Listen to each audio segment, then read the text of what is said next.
Gitu misalnya, kiri kanan depan belakang pelihara anjing semua. Misalnya menggonggong dalam waktu yang bersamaan, kita ini terganggu enggak? Artinya kalimat yang paling tinggi adalah seruan azan. Binatang yang paling rendah, paling hina, paling kotor, paling najis adalah anjing. Lalu bagaimana mungkin bisa tersilap dan tersalah mengumpamakan azan dengan anjing? Subhanallah walhamdulillah wa la ilaha illallah wallahu akbar. Alhamdulillah wassalatu wassalamu ala rasulillah sayyidina wa maulana Muhammad ibn Abdillah wa ala alihi wa sahbihi wa man tabi'ahu wa mawalah. Asyhadu an la ilaha illallah wahdahu la syarika lah wa asyhadu anna sayyidana Muhammadan abduhu wa rasuluhu la nabiyya ba'dah. Allahumma salli ala sayyidina Muhammadin an-nabiyil ummi wa ala alihi wa sahbihi wa barik wa sallim. Qala Allah ta'ala fil Qur'anil azim wa huwa asdaqul qailin. A'udzu billahi minasy syaithanir rajim. Ya ayyuhalladzina amanu taqullaha haqqa tuqatih wa la tamutunna illa wa antum muslimun. Wa qala ta'ala fi ayatin ukhra. Ya ayyuhalladzina amanu taqullaha wa qulu qawlan sadida yuslih lakum a'malakum wa yaghfir lakum dhunubakum wa man yuti'illaha wa rasulahu faqad faza fawzan 'azima. Ibadallah, usikum wa nafsi bi taqwallahi wa ta'atihi faqad fazal muttaqun. Jamaah Jumat yang dimuliakan Allah Subhanahu wa taala, ada makna-makna yang tidak bisa diwakili oleh kata, karena kata terlalu miskin untuk mewakili makna. Maka perlu diungkapkan dalam bentuk perumpamaan dan permisalan. Seorang laki-laki yang dikecewakan oleh seorang perempuan, budi baik, berbagai macam hadiah, emas, intan, permata yang diberikan tak lagi bermakna, maka kata-kata tak dapat mewakili perasaannya. Dia akan mengungkapkan dengan perumpamaan, cintamu bagaikan air yang jatuh ke daun keladi, jatuh tertumpah namun tak berbekas. Begitulah perumpamaan, begitulah contoh.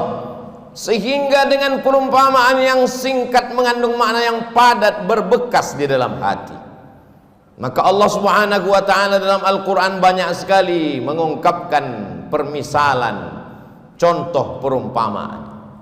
Ketika Allah bercerita tentang rumah, inna awhanal buyuti la baitul ankabut, rumah yang sangat lemah, rumah yang sangat rapuh dan mudah tumbang adalah rumah sarang laba-laba. Membuatnya sulit, rumit, jelimet, susah dan payah. Tapi menghancurkannya, bahkan hanya satu hembusan nafas pun sarang laba-laba akan hancur. Maka jangan sampai kita membangun amal-amal kita ini seperti bangunan sarang laba-laba, membuatnya lama dengan segala kesulitan dan kesusahan serta kerumitan, tapi hanya satu pukulan tangan, bahkan hembusan nafas, dia hilang, tak bersisa sama sekali. Bagaimana dengan iman? Terlalu panjang kalimat bercerita tentang iman, maka Allah berikan perumpamaan. Kasajaratin thayyibatin, pokok kayu yang kokoh dan kuat, akarnya tunggal menghunjam ke tanah, wa far'uha fis sama', pucuknya sampai ke langit. Begitulah perumpamaan iman. Sekali la ilaha illallah, maka sampai mati tetap la ilaha illallah. Saat senang la ilaha illallah, saat susah pun tetap la ilaha illallah. Seperti pokok kayu, Angin puting beliung datang, dia tidak akan tumbang. Kalaupun patah, maka akarnya tidak akan tercabut. Begitulah Allah Subhanahu wa ta'ala membuat perumpamaan dalam Al-Quran tentang orang yang bersedekah. Kalau dia bertanya, wahai tuan guru, wahai kiai, wahai ustadz, wahai alim, wahai ulama, wahai para habaib, kalau aku berinfak, berwakaf, bersedekah, apakah pahalanya banyak? Banyak. Bagaimana banyaknya? Maka perlu perumpamaan. Bagaimana Allah memberikan perumpamaan orang yang bersedekah? Mathalul ladzina yunfiquna amwalahum fi sabilillah. Perumpamaan orang yang bersedekah, menginfakkan hartanya di jalan Allah. Kamathali habbah, satu biji, ambatat sab'a sanabil, tumbuh 7 bulir, 7 cabang. Wa fi kulli sumbulatin mi'atu habbah, dalam satu bulir ada 100. Satu jadi 7, dalam satu bulir ada 100, menjadi 700.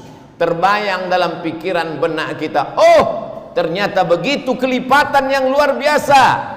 Apakah hanya sampai 7 sampai 700 saja? Tidak. Wallahu yudha'ifu liman yasha. Allah kuasa untuk melipat gandakan lebih banyak daripada itu.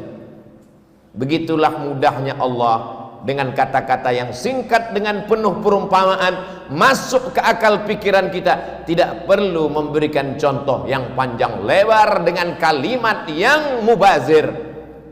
Perumpamaan membuat kita paham tentang sesuatu.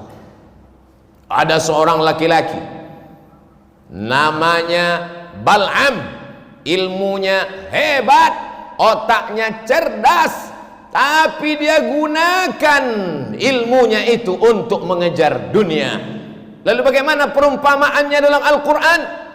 Walau syi'na la rafa'nahu biha. Kalau kami mau, kami bisa angkat derajatnya tinggi. Walakinnahu akhlada ilal ardi, tapi dia lebih memilih tanah hitam rendah. Dia tidak mau naik ke atas walaupun ilmunya sudah hebat. Dia tidak mau naik ke atas. Walakinnahu akhlada ilal ardi wattaba'a hawa. Dia memperturutkan hawa nafsunya, nafsu makannya, nafsu minumnya, nafsu seksual biologisnya. Maka orang seperti ini seperti apa perumpamaannya dalam Al-Quran? Famasaluhu kamasalil kalb, dia seperti seekor anjing. Famasaluhu kamasalil kalb, dia seperti seekor anjing. In tahmil alaihi yalhath atau tatrukhu yalhath. Andai kau lempar dia dengan kayu dan batu, dia tetap menjulurkan lidahnya. Andai kau lempar dia dengan apapun, dia tetap juga menjulurkan lidahnya. Perumpamaan orang yang kotor, orang yang rendah, orang yang hina, orang yang tidak bermartabat. Hewan yang dipilih Allah bukan babi, tapi yang dipilih adalah anjing. Kenapa? Rahasia Allah Subhanahu wa ta'ala. Maka dia disebut dengan hewan najis mughalladhah. Kita tidak boleh makan kucing karena kucing haram. Tapi kalau ada kucing yang menjilat air minum, maka air minum itu tidak berubah menjadi najis. Andai ada seekor kucing menjilat kaki kita, maka kita tidak perlu menyiramnya dengan air sampai 7 kali. Tapi anjing, apa kata Nabi SAW? Idza walagal kalbu, kalau ada seekor anjing walagha, menjulurkan lidahnya, fi ina'i ahadikum, di dalam bejana tempat air minum kamu, fa ahriquhu, tumpahkan, buang semuanya. Setelah airnya tumpah, bejana tempat air minum, baskom, ember mesti dicuci 7 kali, dan salah satu dari air itu mesti dicampur dengan air tanah. Orang-orang yang tidak mengerti ajaran Islam mengatakan agama Islam agama primitif, agama ketinggalan zaman. Sudah ada sampo dan deterjen, sabun, kenapa masih pakai tanah? Kenapa mesti dibasuh, dicuci dengan air yang bercampur tanah? Tidak cukupkah berbagai macam alat modern? Ternyata ada yang tidak tertangkap oleh akal manusia. Ada bakteri di dalam tanah yang tidak mati oleh 100 derajat Celcius air panas mendidih. Ada bakteri di dalam tanah yang tidak akan mati oleh deterjen dan sabun. Lalu bagaimana membunuh bakteri, kuman, virus yang ada pada tubuh air liur anjing? Dia hanya akan mati dengan bakteri yang ada di dalam tanah. Bakteri memakan bakteri, kuman memakan kuman. Maka bagi yang mereka mengerti tentang teori vaksin, memasukkan virus jinak ke dalam tubuh untuk melawan virus yang dahsyat. Sesungguhnya di dalam tanah itu ada virus bakteri yang akan melawan bakteri yang ada di dalam air liur anjing. Itu hanya dapat dipahami oleh manusia yang takut kepada Allah Subhanahu wa ta'ala. Tapi ada kalanya Allah Subhanahu wa ta'ala menyebut anjing dalam satu ayat surat Al-Kahfi yang dibaca pada hari Jumat, siang Jumat, petang Jumat. Yang sudah membaca surat Al-Kahfi hari ini alhamdulillah. Yang belum membaca selesai sholat Jumat segera dibaca sampai nanti petang asar, ba'da asar hari Jumat, waktu mustajab berkabulnya doa. Jangan sampai tenggelam matahari Jumat kita belum membaca surat Al-Kahfi. Dalam surat Al-Kahfi ayat 22 berulang kali Allah menyebut makhluk ini. Mereka mengatakan 3, padahal ada yang keempat anjingnya. Mereka mengatakan 4, padahal ada yang kelima. 5, ada yang ke-6. Mereka mengatakan 7, yang ke-8 adalah anjingnya. Mengapa makhluk yang hina, yang rendah ini disebutkan Allah berkali-kali dalam satu ayat, dalam satu surat? Bukankah dia makhluk yang najis berat? Bukan dia makhluk hina dalam ayat lain? Allah ingin menunjukkan, walaupun seekor anjing, tapi kalau dia mengawal Ashabul Kahfi, anak-anak muda yang memperjuangkan agama Allah, diangkat Allah derajatnya. Begitulah Allah Subhanahu wa ta'ala memberikan permisalan, contoh dan perumpamaan. Pemilihan itu bukan akal manusia, bukan kata-kata Nabi Muhammad sallallahu alaihi wasallam. Wa ma yantiqu 'anil hawa, dia tidak mengikuti hawa nafsunya. In huwa illa wahyun yuha, melainkan wahyu dari Allah Subhanahu wa ta'ala. Dimanapun umat Islam sampai, maka yang pertama kalimat keluar dari mulutnya adalah Allahu Akbar, Allahu Akbar. Begitu seorang sahabat Nabi, panglima besar perang, jenderal bintang 5 bernama Amr bin As sampai ke Mesir, maka dia membangun Masjid Amr bin As. Setelah masjid dibangun, kalimat pertama yang berkumandang di Afrika Utara, negeri tertua penuh dengan peradaban, tempat Fir'aun berkuasa, hari itu kalimat yang berkumandang menggelegar di atas bumi Afrika, Allahu Akbar. Setelah nama Allah, maka nama Nabi yang paling mulia. Tidak ada alam semesta kalau tidak ada dia, tidak ada surga, tidak ada aras kalau bukan karena dia. Maka kalimat yang paling tinggi setelah Allah, asyhadu anna Muhammadan Rasulullah. Tidak ada yang lebih hebat daripada itu. Kalimat yang paling tinggi adalah seruan azan.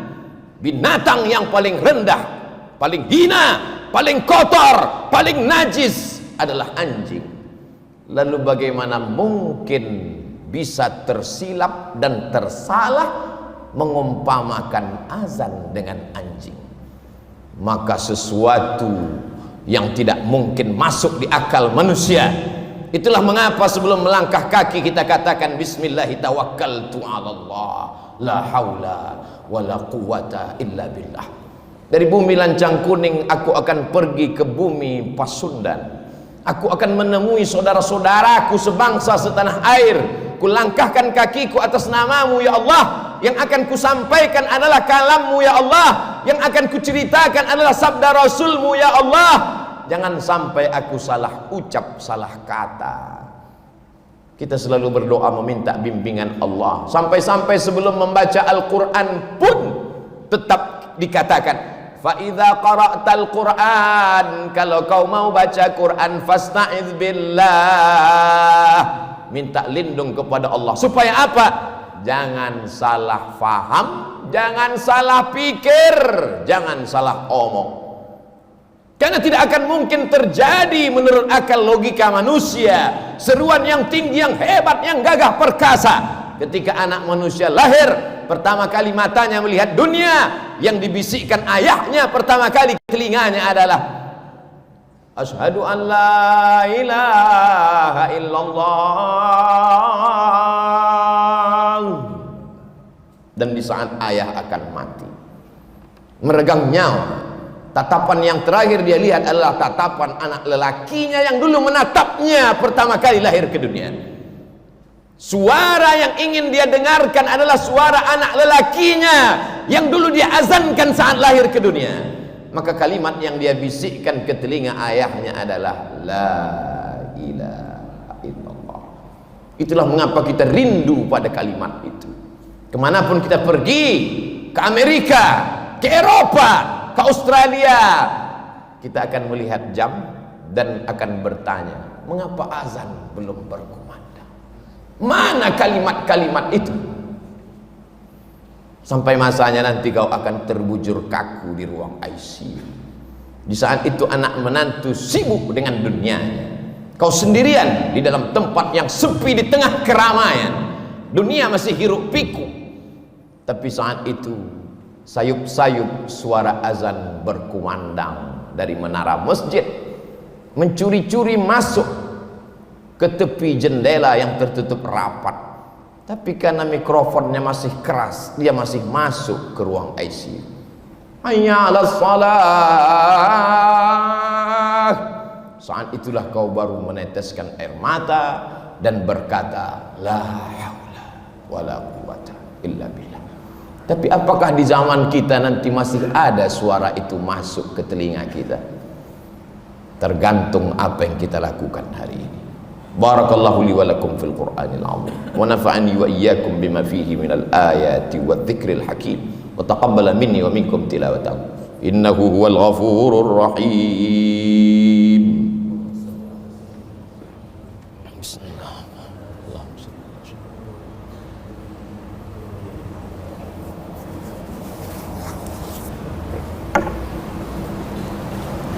Alhamdulillahilladzi bi ni'matihi tatimmus shalihat wassalatu wassalamu ala sayyidis sadat wa ala alihi wa ashabihi ahlil fadaili wal karamat. Asyhadu an la ilaha illallah wahdahu la syarika lah wa asyhadu anna sayyidana Muhammadan abduhu wa rasuluh wa safiyuhu min khalqihi wa khaliluh addal amanah wa ballaghar risalah wa nasaha lil ummah wa tarakana 'alal mahajjatil bayda lailuha kanahariha la yazighu anha illa halik. Qala Allah Ta'ala fil Qur'anil 'azim wa huwa asdaqul qailin. A'udzu billahi minasy syaithanir rajim. Bismillahirrahmanirrahim wal 'ashr innal insana lafi khusr illa alladhina amanu wa 'amilus shalihat wa tawasaw bil haqq wa tawasaw bis sabr. Wa qala ta'ala fi ayatin ukhra innallaha wa malaikatahu yusalluna 'alan nabi ya ayyuhalladzina amanu sallu 'alaihi wa sallimu taslima. Allahumma ighfir lil muslimina wal muslimat wal mu'minina wal mu'minat al ahya'i minhum wal amwat bi rahmatika ya arhamar rahimin. Allahumma a'izzal islam wal muslimin wa khudhulil kafarata wal musyrikin wa dammir a'da'aka a'da'ad-din. Allahumma ansurna 'alal qaumil kafirin wansurna 'alal qaumil munafiqin wansurna 'alal qaumil fasiqin. Allahumma ansur ikhwanana al-mujahidin al-mustad'afina fi Falastin wa fi Rohingya wa fi kulli makan min masyariqil ardi ila magharibiha. Allahumma dammir a'da'aka a'da'ad-din. Allahumma shattid syamlahum wa farriq jam'ahum waj'al kaidahum fi nuhurihim. Allahumma dafa'anna al-ghala wal waba wal fahsya wal riba wal zina wal munkar was suyuf al mukhtalifata was syada'ida wal mihan ma dhahara minha wa ma batan min baladina hadha khassah wa min buldanil muslimina amma. Ibadallah, usikum wa nafsi bi taqwallahi wa ta'atihi faqad fazal muttaqun. Innallaha ya'muru bil adli wal ihsan wa ita'i dzil qurba wa yanha 'anil fahsya'i wal munkari wal baghi ya'idzukum la'allakum tadhakkarun. Fadhkurullaha al-'azima yadhkurkum was'aluhu min fadlihi yu'tikum wa la dzikrullahi akbar wallahu ya'lamu ma tasna'un. Aqimis shalah.